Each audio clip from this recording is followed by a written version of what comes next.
पिता गुरु प्रभु चरणों में प्रणवत बारंबार, हम पर किया बड़ा उपकार, ओ हम पर किया बड़ा उपकार।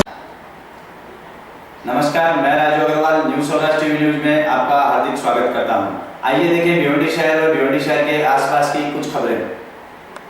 भिवंडी शहर के पावरलूम की समस्याओं को लेकर भव्य जनसभा का आयोजन किया गया। देखें वहां का एक दृश्य, वह क्या कहते हैं उपस्थित गणमान्य एवं खासदार कपिल पाटिल। हो रहा है क्योंकि गवर्नमेंट बोलती है कि पहले तुम लगाओ फिर बाद में तुमको पैसा देंगे, होता ही नहीं। और दो लोग यहाँ तक मिलना चाहिए। जिस उम्र में बोलना या चलना फिरना बहुत मुश्किल होता है, लेकिन आपकी दुआएं मेरे साथ हैं। मैंने शहर के लिए बहुत सारे काम किए हैं। अल्लाह ताला ने मुझको अभी तक ऐसा रखा है कि मैं आपकी हर खिदमत करने के लिए रात दिन तैयार रहता हूँ। और ये लड़ाई जो हमने शुरू की है, सिर्फ एक बात मैं आपको बताना चाहता हूँ कि हम ये चाहते हैं कि फौरी तौर से कोई जजमेंट हो जाए, ये नामुमकिन है। हम भरपूर कोशिश करते हैं, ऐसी कोशिश कर रहे हैं कि ये एक दिन के नहीं भाई, साल 2 साल 5 साल के लिए हमारे पावरलूम पर कोई मुसीबत ना आए, ऐसी हम कोशिश कर रहे हैं। बिजली बिल का जहाँ तक सवाल है, टोरेंट की बहुत सारी शिकायतें आती हैं। बहुत सारे हमारे भाइयों की बिजली की बिल बाकी है, वो कैसा फंसे हैं, हमको बहुत बड़ा दुख है। मैं उनके साथ हूं।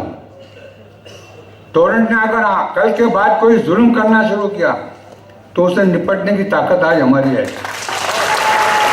आप लोग इस शहर की इज्जत रखने के लिए, इस शहर के वकार को कायम रखने के लिए बराए मेहरबानी अगर कुछ ऐलान होता है, 2 तारीख को जैसे ऐलान हुआ है, उस पर अमल करने की कोशिश करें। और महाराज की धरती पर जितना जहाँ भी पावरलूम है, जहाँ जहाँ पावरलूम के सेंटर हैं, उनको बता दें कि हम आपके साथ हैं और आपके कांधे से कांधा मिलकर लढाई लढणे के लिए। आघाडी सरकारने ज्या पद्धतीनं मागील कित्येक वर्ष तुमच्या प्रत्येक मागण्या टाळवट ठेवल्या, नवे आलेल्या भाजपा महायुतीचे जे काही सरकार आहे, देवेंद्र फडणवीस यांच्याशी तुम्ही चर्चा केली असेल, काय नक्की त्यांच्याकडून तुम्हाला प्रतिसाद मिळतोय चर्चांची? पहिल्यांदा ज्यावेळेला चर्चा झाली, 5 डिसेंबरला दरवाढीची बिलं लागू झाली, सुरुवातीला त्याने आम्हाला 3 महिन्याकरता ही सबसिडी पुढे चालू ठेवू आणि 3 महिन्यात चर्चा करून निर्णय करू असं सांगितलं। प्रत्यक्षामध्ये मात्र पुढं नंतर ज्यावेळेला कॅबिनेटमध्ये निर्णय घ्यायची वेळ आली, त्यावेळेला राज्य सरकारनं माघार घेतली आणि 3 महिन्याजागी 1च महिन्याची सबसिडी दिली। म्हणजे राज्य सरकारला आपलं हे पहिलंच आश्वासन काही दिलेलं पाळता आलं नाही। भूमिका चांगली आहे, भूमिका चांगली आहे की नाही? चांगली आहे। जाहीर काय केले त्यांनी, 2 वर्षाच्या आत आम्ही महाराष्ट्रातले दर स्पर्धात्मक पातळीवर आणू, इतर राज्यांच्या पातळीवर आणू। खरा प्रश्न तोच आहे की आज महाराष्ट्रातले दर 1.5 आहे। आमच्या शेजारची जी राज्य आहेत, गुजरात आहे, आंध्र आहे, कर्नाटक आहे, मध्य प्रदेश आहे, या 4 राज्यापेक्षा आमचे दर 1.5 आहेत आणि छत्तीसगड आणि गोव्यापेक्षा आमचे दर 2 आहेत। आणि स्वतः मुख्यमंत्र्यांनी सांगितले की हे दर आम्ही खाली आणू। चांगली गोष्ट आहे, 2 वर्षाच्या आत खाली आणा। आमचं म्हणणं तेच आहे की कार्यक्षम कारभार केला आणि भ्रष्टाचार थांबवला तर हे करता येईल, पण 2 वर्ष जगण्यासाठी या सर्व उद्योगांना तुम्ही एका आजच्या ज्या सवलतीचे दर आहेत त्या पातळीवर ठेवलं पाहिजे, याचा निर्णय अजून त्यांनी केलेला नाही। फक्त आम्ही बैठक एवढं आश्वासन दिलं, प्रत्यक्षात अंमलबजावणी झाली नाही। आम्ही वेळ द्यायला तयार आहोत, वाट पाहायला तयार आहोत, ठीक आहे सरकार करेल, पण त्यासाठी सरकारनं ही 2 वर्ष सर्व उद्योग आणि सर्व यंत्रमाग हे चालले पाहिजेत, राज्यातले बाहेर जाता कामा नयेत किंवा बंद पडता कामा नयेत। हा विचार करून ताबडतोबीने निर्णय घेणं अपेक्षित आहे, कारण येत्या मार्चमध्ये पुन्हा आयोगासमोर 12% दरवाढ मागितले त्यांनी, म्हणजे हे 20% आणि ते 12% आणि पुन्हा ड्युटी 35%।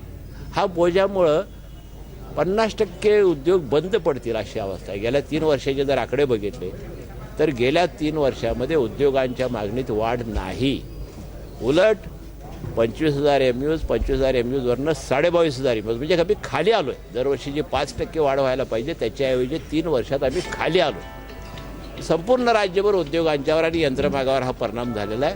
राज्याला ताबडतोब निर्णय घ्यावाच लागेल, नाही घेतला तर उद्योग अडचणीत येतील. भिवंडी शहरामध्ये टेक्स्टाईल बिझनेस एवढ्या मोठ्या प्रमाणात आहे. आपण फक्त भिवंडीला आता मँचेस्टर बोलतो फक्त, पण ॲक्च्युली तसं आता परिस्थिती राहिली नाही. हा व्यवसाय अतिशय धोक्यात आलेला आहे.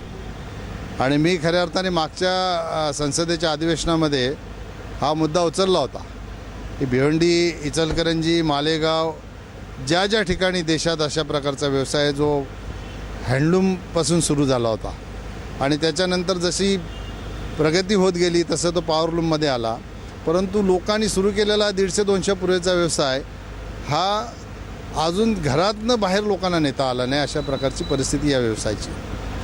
म्हणून हे जे खालच्या तक्त्यातले लोक आहेत ज्यांनी खऱ्या अर्थाने हा व्यवसाय सुरू केला, ह्यांना मुख्य प्रवाहामध्ये आणायचं असेल तर देशात अशा प्रकारे व्यवसाय करणाऱ्या सगळ्याच पॉवरलूम धारकांचा सर्वे केला पाहिजे.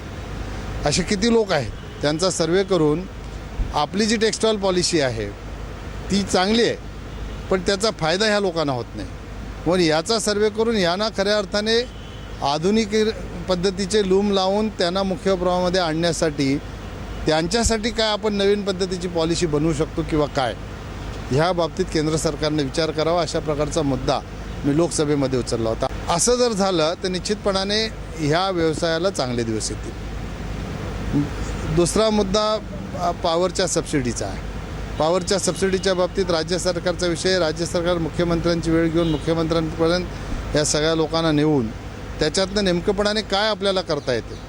का तिथे पॉवर ऊर्जा मंत्री लागतील, फायनान्स मिनिस्टर लागेल, राज्याची आर्थिक परिस्थिती काय आहे, या सगळ्या गोष्टीचा विचार करून राज्य सरकार त्याच्यावर निश्चितपणाने विचार करेल.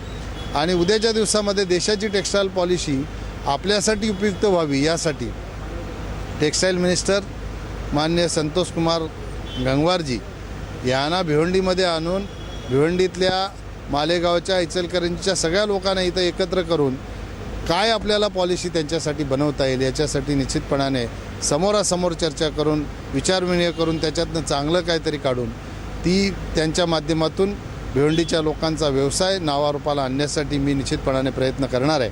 मी त्यांना शाश्वत केलेलं आहे की या लोकसभा क्षेत्राचा खासदार म्हणून मी तुमच्या मागे नाही, तुमच्या पुढे राहून तुमच्या या सगळ्या व्यवसायाला चांगले दिवस आणण्यासाठी तुमच्या सोबत राहीन, अशा प्रकारची शाश्वती त्यांना दिलेली आहे. भिवंडी न्यू टावरे कंपाउंड नारपोली मनपा हिंदी शाला में नगर सेवक शैल्य क्रीड़ा स्पर्धा 2015 का आयोजन किया गया. देखें वहां का एक दृश्य. पुलिस निरीक्षक है, उनका पुष्पगुच्छ देकर स्वागत करें. जोरदार तालियों के साथ इनका स्वागत किया जाए.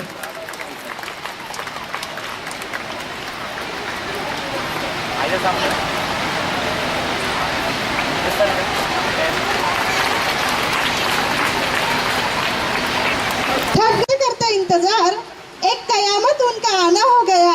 ऐसी हमारी पूर्व मुख्याध्यापिका मैडम कोकिलाबेन दर्जी, इनका स्वागत करेंगे हमारे मुख्याध्यापक माननीय श्री पसनूरी सर जी.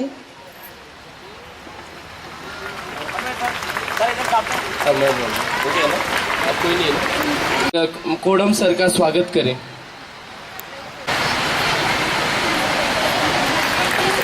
गुजारिश करूंगी दासी सर से कि वो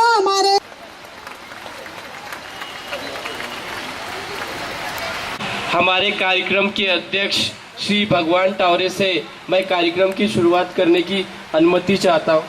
गुजारिश करती हूँ कि हमारे कुछ प्यारे प्यारे बच्चों ने हमारे एक कक्षा में रंगोली स्पर्धा का जब आयोजन हुआ था तो जैसा उनसे बन सकी रंगोलियाँ बनाई है.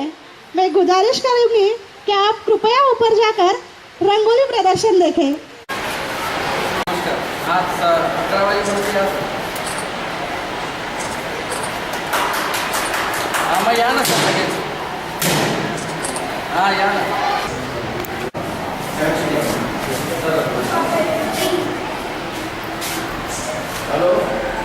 सूरज के बिना सुबह नहीं होती, चांद के बिना रात नहीं होती, बादल के बिना बरसात नहीं होती, बादल के बिना बरसात नहीं होती, आप मान्यवरों के बिना. इसलिए मैं आपसे अनुमति लेती हूँ कि अब हम हमारे सांस्कृतिक प्रोग्राम की शुरुआत करें। राधा बावरी नृत्य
प्रोग्राम में उपस्थित हुए हमारे आज के अतिथि सभापति माजी सभापति शिक्षण मंडल भिवंडी राजू राजैया गाजंगी साहब के लिए जोरदार तालियां। कोकिला था सुन के कारनामे होता सबका पस्त हौसला था। ऐसे हमारी मुख्य अध्यापिका माननीय कोकिलाबेन दर्जी जी का स्वागत करते हैं हमारा नगर सेवक माननीय भगवान जी।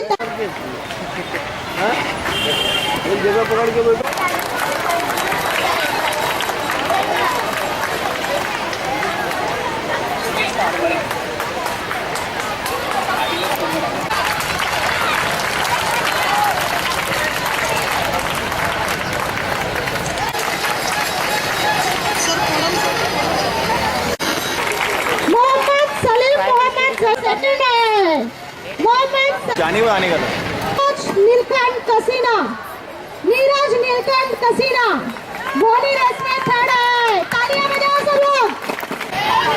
सलाम हुसैन अंसारी कक्षा 6वीं दौड़ में प्रथम आया है।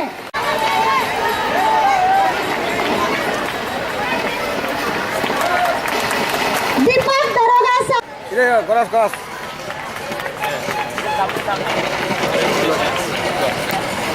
दौड़ में प्रथम आई है। गुड़िया इसाक पठान जोरदार तालियां हो जाए। प्रथम आई है सपना 14। इसके साथ ही हमारे स्कूल में चित्रकला स्पर्धा का आयोजन अफरोज मोहम्मद नियम। इसके साथ ही हस्ताक्षर स्पर्धा में फर्स्ट आया था।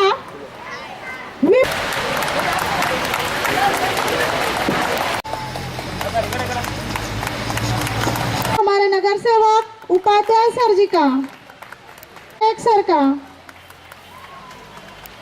हमारे सह शिक्षक राम जोरदार तालियां। हमारे स्कूल नंबर 88 तरह से आज के इस कार्यक्रम के सूत्र संचालन और हमारी सह शिक्षक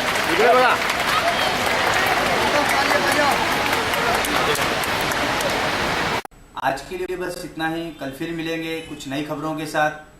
तब तक के लिए हमें अनुमति दीजिए। धन्यवाद।